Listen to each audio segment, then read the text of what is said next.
I don't have any disclosures, and I today want to talk about the definitions, and the title sort of alluded to it, whether it actually exists and whether it makes a difference. And I don't have to tell this audience about the Sarcopenia consensus definitions.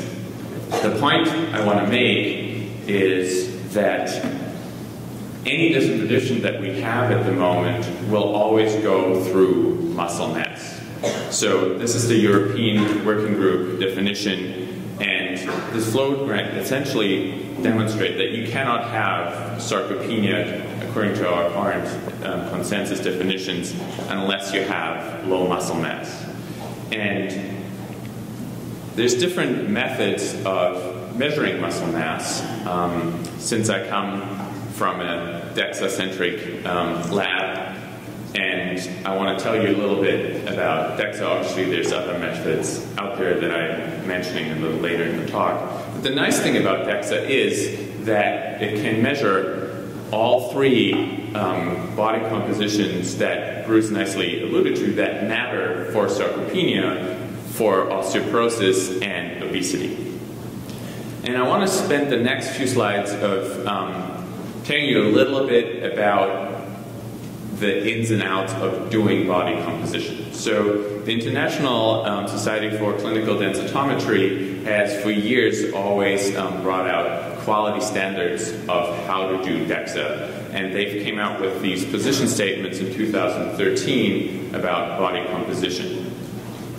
And just, to summarize some important parts about these is that although it's very easy to do DEXA, you still have to do it accurately, and you need to do it in a lab that has well-trained technicians and people who are reading the scans.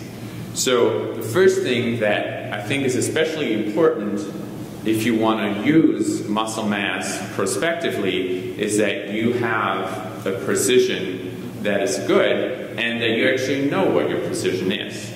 So their guidelines or position statements say that every technologist that is doing body composition should do an in vivo precision assessment, and they've listed some percentages here of what is they consider to be adequate in terms of fat mass, lean mass, and percent fat respectively.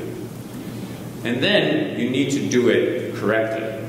So unfortunately, DEXA has a lot of variabilities in it that you want to try to limit if you want to have acceptable precision. And this is another summary of some of the papers, is that you want to make sure that over time your participants come in the same state, usually that's fasting, that they wear clothing that doesn't limit DEXA, and then they list, I don't have to read this out to you, what else they recommend, and that you have a standard approach of how you place your participants or your patients on the DEXA table. And that goes further, that when you are interpreting the scans, you have to make sure that the automatic regions of interest that the DEXA places are adequate. And in our own lab, and we claim that we have very good DEXA techs that place the patients correctly, we see that in most of these scans we will have to adjust some of the regions of interest. And I particularly want to highlight that the chin line often is inadequate, and the shoulders. And this will then change the regions of interest for your android, for your gynoid, fat mass, all those sort of things. Lastly, there's other limitations about DEXA. One, that it's not universally available. And two, that DEXA measures lean mass, which essentially is the water in the body, and it's not measuring true muscle mass. And I think we've already heard some presentations at this meeting that there are other methods currently being evaluated. One is the deuterated creatine method that is currently being developed by the team at Kinemed, and the other one is bioimpedance spectroscopy. I want to refer to articles by Yosuke Yamada on this, that essentially try to measure true muscle mass by leaving out the extracellular water, which can overestimate muscle mass in DEXA. So, which then means that you're stuck in clinic if you cannot get DEXA, or you're limited by DEXA. In the US, at least, it doesn't get reimbursed. So I just wanted to spend this slide on telling you what I do in clinic. And you want to somehow assess their muscle function, and you want to get other meaningful measures to identify folks with sarcopenia, even if you cannot measure their muscle mass. And for me, I chose the chair I stance because that's the very easiest I can do in clinic, because I don't need really a way where they walk, and they can do it right next to my desk. And then I ask them about falls, and I do just a brief 4-step balance assessment, Romberg stance, semi-tandem or tandem stance, and one-leg stance. And essentially, based on what I see then in those categories, I decide, do I encourage them to continue what they're doing at the moment? Do I give them recommendations on a home exercise? Or do I send them to physical therapy, or even, a geriatrics clinic for comprehensive assessment, or a falls clinic? So I'm going to transition to osteoporosis now. For years, osteoporosis was defined by DEXA T-scores, which are listed on your left here. Above -1.0 is normal, then you have this osteopenic range, and then you have the osteoporosis range. And the osteoporosis world has had to establish them just to then realize that they can do better. And over the last few years, we've really gone from T-score osteoporosis to overall fracture risk. And that's where this FRAX calculator comes in. And for those that don't know FRAX, it's a World Health Organization developed tool that essentially takes bone mineral density, but then a lot of clinical risk factors, previous fractures, steroid use, rheumatoid arthritis, smoking, alcohol use, and essentially comes up with an absolute 10-year fracture risk for a certain individual. And at least in the United States, the current model still is that if you have a T-score below -2.5, you meet treatment criteria. If you've had an insufficiency fracture at the hip or the vertebral spine, you would meet criteria, or if your fracture risk is increased. But I think the overall trend is that we really want to only focus on overall fracture risk. And this is an editorial that was published in Osteoporosis International that essentially says, we believe that it's time for our field to revisit the criteria for making a clinical diagnosis of osteoporosis. We must be able to identify all individuals who are at increased fracture risk. So to summarize my first part, you all know that the current sarcopenia definitions vary, and that all definitions include muscle mass, which in a clinical word often is hard to assess. DEXA has the advantage that it can actually measure fat mass, lean mass, and bone mass, but it has the limitations that I alluded to. In the end, that the world of osteoporosis has gone through a process of looking at the overall fracture risk instead of just diagnosing osteoporosis based on a number. And now we're going to get into Sarco-Osteoporosis, which obviously is the combination of individuals that have sarcopenia and osteoporosis. And at the moment, in the published literature that I could find, only the T-score cutoffs have been used. So I've not found any papers that actually diagnose osteoporosis based on FRAX or overall fracture risk as a limitation into what we're getting next. So, does Sarco-Osteoporosis actually exist? And I think my answer in the end is, well, it depends on where you look. So here's a study out of a large cohort of Finnish individuals that you can see have only very small amounts of osteoporosis, although they have sort of the usual 30 to 40% falls within the last year, and their sarcopenia prevalence is very low, which, if you combine then this low prevalence of osteoporosis with a low prevalence of sarcopenia, you get obviously an even lower prevalence of sarco-osteoporosis of somewhere between 0.5% to 1.7%. And that is also true in accord that we often use with the help of Cyrus Cooper in the UK. So this is out of the Hertfordshire cohort. In the end, there's only a prevalence of 8.1% of osteoporosis. Again, about 30% falls within the last year. Very low prevalence in this healthy cohort of sarcopenia, regardless of which definition you use, which again results in a very low prevalence of sarco-osteoporosis of somewhere between 0% to 0.7%. In our own cohort in the US, those numbers go up. And this is, again, more a convenient sample.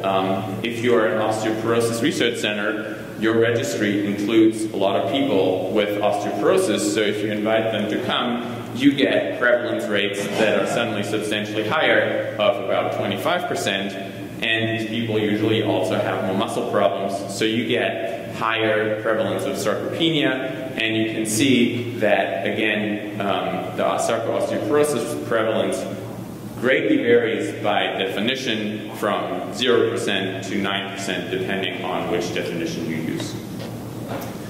And we're now going into different clinics. So this is a sample that Dr. Duque has, frail elderly Australians, and here the sarcopenia or sarco-osteoporosis prevalence is a lot higher, granted that the osteoporosis or osteopenia was defined by a t-score of -1.0 and not -2.5. But again, you can see that if you, as you go more into a frail population that you study, your sarco-osteopenia or sarco-osteoporosis prevalence gets a lot higher, which again is also true for the study that Professor De Monaco published out of Italy. This is rehab patients which have hip fracture, so by definition they all have osteoporosis, and they had a very high prevalence of sarcopenia, which results into a high prevalence of sarco-osteoporosis. So I think if you look at this data, the answer whether sarco-osteoporosis exists is a clear yes, 60% in a rehab center. Why does this matter? Well, it matters because sarco-osteoporosis is associated with a lot of bad health outcomes. And compared to patients without sarco-osteoporosis, the studies that I found, and I've quoted them in previous slides already, patients with sarco-osteoporosis had more mobility impairment and had increased problems with ADLs.